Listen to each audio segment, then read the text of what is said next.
দেখো এইদিকে 4 নম্বরের প্রশ্ন কি দেওয়া আছে, নিচের সংখ্যাগুলোকে কোনো ক্ষুদ্রতম সংখ্যা দ্বারা ভাগ করলে ভাগফল পূর্ণবর্গ সংখ্যা হবে।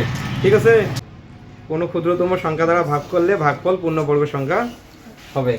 এবার আসি, তাহলে ক নাম্বারটা কি দেওয়া আছে দেখো তো, 972। এইবার মনোযোগ দাও, এইদিকে দেখো, প্রথমে এটাকে আমরা ভেঙে নেব, এইভাবে দেব, 2 দিয়ে প্রথমে ভাগ দেব। কত দিয়ে? 2 দিয়ে ভাগ দিয়ে দেখি কত শব্দ রে। তাহলে কত হয় বলো? 4 দুগুণে 8। যদি ভাগ দিবেন না পাই তাহলে আমরা আলাদাভাবে এভাবে ভাগ দেব। তা দেখো, তাহলে 4 দুগুণে কত হবে? 8। তাহলে 9 এর থেকে 1 নাও, এটা কত? 7 কাটি নাও, তাহলে 8 দুগুণে কত হয়? 16। 1 কাটি নাও, তাহলে থাকি কত? 2। 6 দুগুণে কত হয়? 12। তাহলে আমার আসলে কত? 4, 8, 6। এ বোঝা যায় একটু? এবার আবার আসি, 2 দিয়ে ভাগ দিয়ে দেখি। তাহলে 2 দিয়ে যদি ভাগ দেই, এই কথা কর না, তাহলে 2 দুগুণে কত হবে বলো? 2 দুগুণে 4।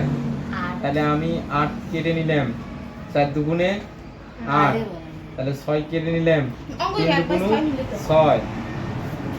তাহলে আমার থাকবে কত? 2, 4, 3। এবার আসি, যেহেতু বেজোড় সংখ্যা আছে, এইবার 3 দিয়ে দেওয়ার চেষ্টা করি, দেখি 3 দিয়ে ভাগ দিয়ে দেখি। তাহলে 3 আসতে 24, 3 কাটিয়ে নিলাম, 3 অক্ষে 3। তাহলে আমার কত হয় দেখো এইদিকে,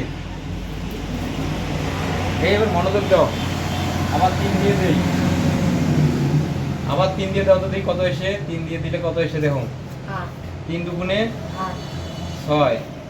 তাহলে আমার থাকতেছে কত? 2, 1, 3, 7, 21। তাহলে ওর কত? 27।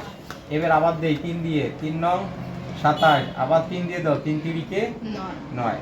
এখন আসি, অতএব এগুলো নাও, 2, 2 জোড়া করি নাও তো, হ্যাঁ। তারপর হচ্ছে কত? 3, এই 3 এই 3, তাহলে 3 গুণন 3, তাহলে এই 3 এই 3 গেল, আবার 3 গুণন 3, 3 গুণন 3। তাহলে আরেকটা কি আছে? 3। এই 3 এর কি জোড়া আছে? এই 3 এর কি জোড়া আছে? এইদিকে দেখো, এই 3 এর কি জোড়া আছে?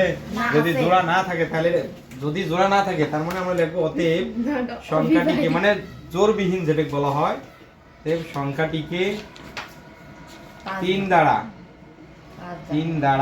ভাগ করলে, 3 দ্বারা ভাগ করলে সংখ্যাটি পূর্ণবর্গ সংখ্যা হবে। পূর্ণবর্গ সংখ্যা হবে। তাহলে প্রশ্নটা চাইছে কি আমার কাছে? নির্ণয় ক্ষুদ্রতম সংখ্যা, না? হ্যাঁ, তাহলে এগুলো কি? অতএব নির্ণয় ক্ষুদ্রতম সংখ্যা। নির্ণয় ক্ষুদ্রতম সংখ্যা কত বেরোবে? তাহলে বেজোড় কেন আছে? 3। তাহলে উত্তরটা হবে আমার কত? 3। উত্তরটা চেক দাও তো, 3 আছে।